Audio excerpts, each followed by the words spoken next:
সঙ্গে এমন নির্মম আচরণ করা হয়েছে, ফিরআউন যে আচরণ করেছিল মুসা নবীর সঙ্গে, এবং আজ পর্যন্ত আর কোন জালেমকে কোন নায়েবে নবীর সঙ্গে এমন নির্মম আচরণ করতে দেখা যায় নাই। শেখ হাসিনা আমার সঙ্গে যে আচরণ করেছে।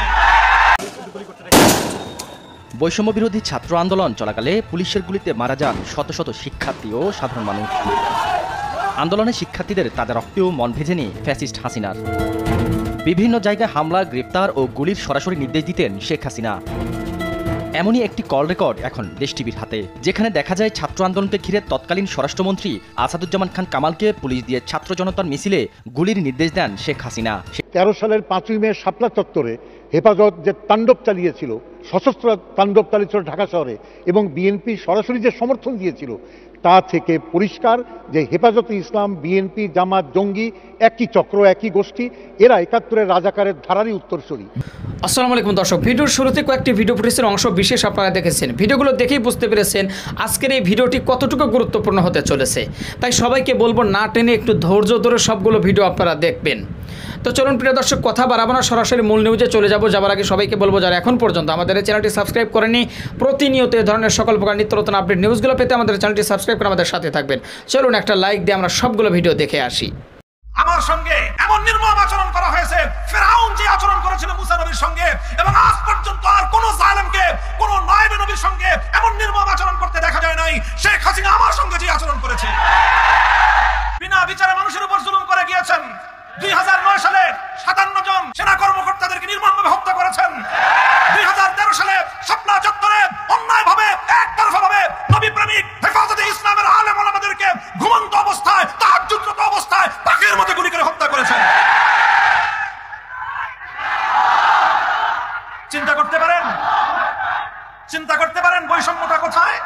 হে দেশবাসী, দেশের কর্ণধার, রাজনৈতিক নেতৃবর্গ, দেশের প্রশাসন, রাষ্ট্রযন্ত্রে যারা আছেন, খুব ভালো করে শুনে রাখেন। দেখেন 2013 সাল যাদের মনে আছে, একটু অতীতের সেই আজ থেকে 11-12 বছর আগের স্মৃতির পাতাটা একটু উল্টান। প্রথমে চলেন শাহবাগের মোড়ে যাই। একদিকে পিজি হাসপাতাল, বঙ্গবন্ধু শেখ মুজিব মেডিকেল কলেজ হাসপাতাল নাম দিয়েছে পরবর্তীতে। আরেকদিকে বাংলাদেশের সবচেয়ে বড় আপনার এই ডায়াবেটিক্সের হাসপাতাল বারডেম। একদিকে বাংলাদেশের 1 নম্বর কেন্দ্রীয় জাতীয় জাদুঘর। এইরকম 3টা গুরুত্বপূর্ণ জায়গার ঢাকার মধ্যে গুরুত্বপূর্ণ একটা মোড়। সেই জায়গায় দিনের পর দিন না, মাসের পর মাস, রাত দিন 24 ঘন্টা পর্যন্ত নর্তকীরা নাচলো, গাইলো, অশ্লীলতার প্রদর্শন করলো। সেখান থেকে আমার নবী মুহাম্মদ আরবি সাল্লাল্লাহু আলাইহি ওয়াসাল্লামের ইজ্জত নিয়ে ছিনিমিনি খেললো। এগুলো করে তারা কি পেল? তারা পেল রাষ্ট্রের পক্ষ থেকে পুরস্কার। আমার নবীকে অকথ্য ভাষায় গালিগালাজ করলো ব্লগার রাজীব হায়দার। তাকে তিনি ঘোষণা দিলেন দ্বিতীয় প্রজন্মের প্রথম মুক্তিযোদ্ধা। নবীজিকে গালি দিয়ে প্রধানমন্ত্রীর চেয়ার থেকে সে পেল প্রথম মুক্তিযোদ্ধার স্বীকৃতি। তারপরে তাদেরকে 2 বেলা করে বিরিয়ানি সাপ্লাই দেওয়া হলো। এইভাবে মাসের পর মাস ঢাকার শহরের প্রাণ কেন্দ্রটাকে অচল করে রাখলো। কেন তারা সুযোগ পেল? কারণ তারা ইসলাম বিরোধী ছিল। কেন তারা সুযোগ পেল? কারণ তারা আল্লাহর নবীর বিরুদ্ধে বিষোদ্গার করত। এই জন্য তাদেরকে এইভাবে বিরিয়ানি খাওয়ায়, টাকা পয়সা দিয়ে, সব ধরনের ফ্যাসিলিটিস দিয়ে, নিরাপত্তা দিয়ে তাদেরকে অন্যায় অশ্লীলতার আখড়া এখানে চালিয়ে যাওয়ার সুযোগ দেওয়া হলো। আর আমরা আল্লাহর পয়গম্বরের ইজ্জতের হেফাজতের দাবি নিয়ে শুধুমাত্র একটি দিন নয়, বিকাল থেকে 12 ঘন্টার সময় আমাদেরকে দেওয়া হয়নি। পরের দিন ফজর পর্যন্ত আমাদেরকে অবকাশ দেওয়া হয়নি। আমরা শাপলা চত্বরে অবস্থান করলাম। ওই ঘুমন্ত অবস্থায় সারা দেশ থেকে সারাদিন ক্লান্ত অবস্থায় কেউ টঙ্গী থেকে 10-12 কিলোমিটার হেঁটে এসেছে, কেউ গাবতলী থেকে হেঁটে 12 কিলোমিটার 15 কিলোমিটার পায়ে হেঁটে এসে ক্লান্ত শ্রান্ত অবস্থায় নবী প্রেমিকরা রাস্তার উপর শুয়েছিল, কেউ ঘুমন্ত অবস্থায়, কেউ আধা ঘুমা অবস্থায়। ওই অবস্থায় সমস্ত আলো নিভিয়ে ভুতুরে পরিবেশ তৈরি করে, সেখানে একটি যুদ্ধ পরিস্থিতি তৈরি করে তাদেরকে একতরফাভাবে হত্যা করা হলো নির্বিচারে। এরপরে হত্যা করা হলো 2014 সালে বাংলাদেশের বিভিন্ন জায়গায় একতরফা নির্বাচন করতে গিয়ে। 2021 সাল বাংলাদেশের স্বাধীনতার সুবর্ণ জয়ন্তী। আমরা বললাম পালন করেন, অসুবিধা নাই, স্বাধীনতা আল্লাহ পাকের নিয়ামত, পূর্ণাঙ্গ না হোক, আমরা পতাকার স্বাধীনতা, মানচিত্রের স্বাধীনতাটুকু তো পেয়েছি, যদিও এটার এই স্বাধীনতাও আমাদের প্রতিবেশীদের কারণে আমরা সুফল ভোগ করতে পারি না, তবুও স্বাধীনতা পালন করবেন, আমরাও করব, ভালো কথা। তবে এই স্বাধীনতার উদযাপন করবার জন্য গুজরাটের কসাই হাজার হাজার মুসলমানদের রক্তে রাঙা সেই খুনি নরেন্দ্র মোদী এই স্বাধীনতা উদযাপনের বিজয় মঞ্চে দেখতে চাই না। এর দ্বারা স্বাধীনতার অনুষ্ঠান মহিমান্বিত হবে না, কলঙ্কিত হবে। শুধু এতটুকু কেন বললাম? এতটুকু কথা কেন বললাম? এই কথা বলার অপরাধে। আর ওই যে ভাস্কর্যের বিষয়ে সতর্ক করেছিলাম যে এইভাবে ভাস্কর্য বানায়েন না, ক্ষমতা কারো চিরস্থায়ী না। কোনো একদিন আপনার ক্ষমতা চলে গেলে তখন আপনিও যাবেন, সাথে আপনার ভাস্কর্য তো যাবেই, সাথে আপনার মৃত পিতা তার মান সম্মান যাও ছিল ওটুকু ধুলোই না শুধুমাত্র বাঙালিদের পেশাবের সাথে ভেসে যেতে পারে। এই কথা কেন বললাম? ক্ষুব্ধ হলেন, জুলুম করলেন, আর আমাদের 25 জন সন্তান এবং ভাইকে নির্বিচারে গুলি করে হত্যা করলেন। আসলে 2024 সাল জুলাই মাসের 36 তারিখ পর্যন্ত। কত তারিখ? 36 তারিখ কেমনে? জুলাই মাস হলে আসলে 31 মাস। কিন্তু এদেশের ছাত্র জনতা তারা বলছে জুলাই বিপ্লব, এই জুলাই মাস যেতে দিব না। যে বিপ্লব শুরু হয়েছে জুলাই মাস শেষ হয়, তারা আজকে জুলাই মাসের 32 তারিখ, তারপরে বলে 33, তারপরে বলে 34, তারপরে বলে 35, তারপরে ঘোষণা দিল যে ফাইনাল খেলা 36 তারিখ। মুহতারাম হাজিরিন, কথাগুলো এজন্য বলতেছি, শুধু কটাক্ষ করার জন্য নয়, শিক্ষা গ্রহণ করার জন্য। 50 বছর পর পর এই ধরনের দৃষ্টান্ত আসে, কখনো 100 বছর পরে আসে, কখনো 1000 বছর পরে এরকম দৃষ্টান্ত প্রতিষ্ঠিত হয়। দৃষ্টান্তটা হলো এই, ওয়াসাকানতুম ফি মাসাকিনিল্লাযীনা যালামু আনফুসাহুম ওয়া তাবায়্যানা লাকুম কাইফা ফাআলনা বিহিম ওয়া দারাবনা লাকুমুল আমসাল। শেখ হাসিনা এই দেশ থেকে আন্দোলনে পালায় না, আল্লাহ পাকের গজবে পালাইছে। কেন? বৈষম্য বিরোধী আন্দোলন শেখ হাসিনা হটাবার জন্য ছিল না। এটা কোঠার পক্ষে বিপক্ষের একটা আন্দোলন ছিল, সামান্য একটা আন্দোলন ছিল, সামান্য একটা দাবি ছিল। এই দাবি শেখ হাসিনাকে হটাবার দাবি ছিল না। কিন্তু আল্লাহ পাকের গজবে শেখ হাসিনা এই দেশ থেকে ভাগতে বাধ্য হয়েছে। আল্লাহ পাক মুতাকাব্বিরকে পছন্দ করেন না, কোন মুতাকাব্বিরকে আল্লাহ পাক পছন্দ করেন না। যে মুতাকাব্বির হয় আল্লাহ পাক তার ঘাড়কে মটকায়া দেন। তার মধ্যে কিবির চলে এসেছিল, অহংকার। তিনি ধরাকে সরা মনে করতেন না। আমরা আক্রান্ত হয়েছি, ভাবছে কি মৌলবীরা কি হবে, কিন্তু আল্লাহ পাক মুতাকাব্বিরকে সহ্য করতে পারেন না। এর জন্য আমি আমার সাথী থেকে বলো, 1 নম্বর মুতাকাব্বির হবেন না, অহংকারী হবেন না। এটা ভালো না। বড় একমাত্র আমার মাওলা, আল্লাহু আকবার আলা কুল্লি শাই। অহংকারী করার যোগ্যতা একমাত্র আমার মাওলার, অন্য কেউ না। এটা তারই সিফাত, তারই গুণ। আমরা মাখলুক, আমরা গোলাম, আমার মাওলায় মালিক।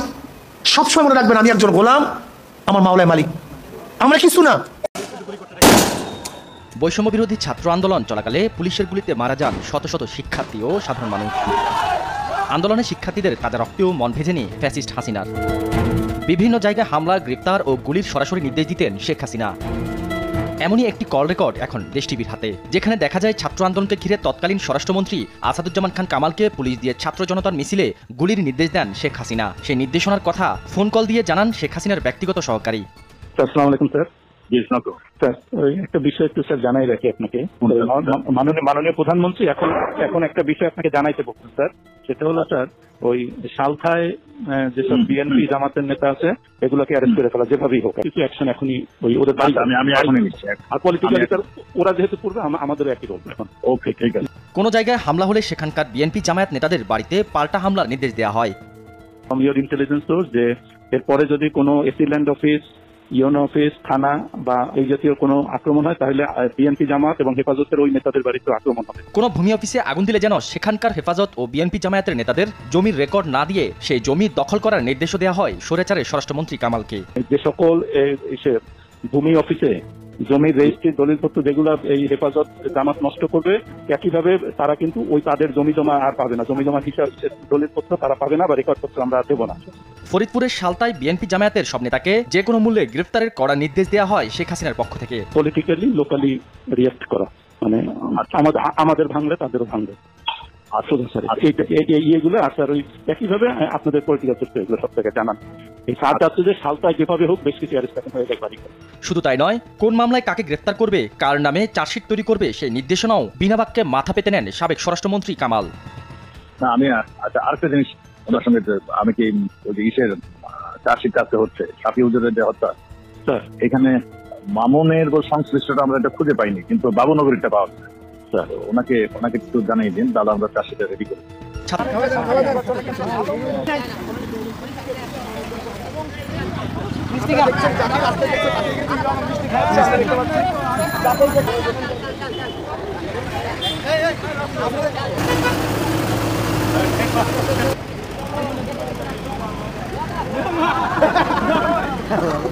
আরাফাত ধরা পড়েছে, আপনারা সবাই জানেন।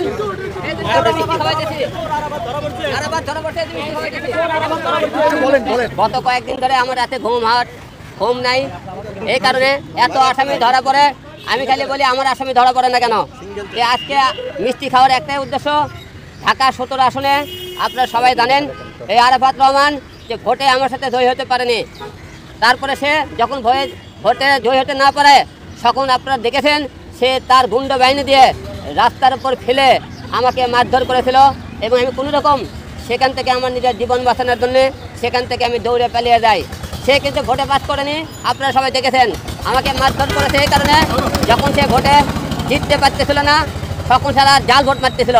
কেন্দ্রে সেই জাল ভোট যখন মারে আমি হাতে নাতে ধরি, তো সেই টাইমে তারা কেন্দ্র থেকে আমাকে ঢাকিয়ে বার করে নিয়ে আসে, পোষণ ধরে মারধর করে।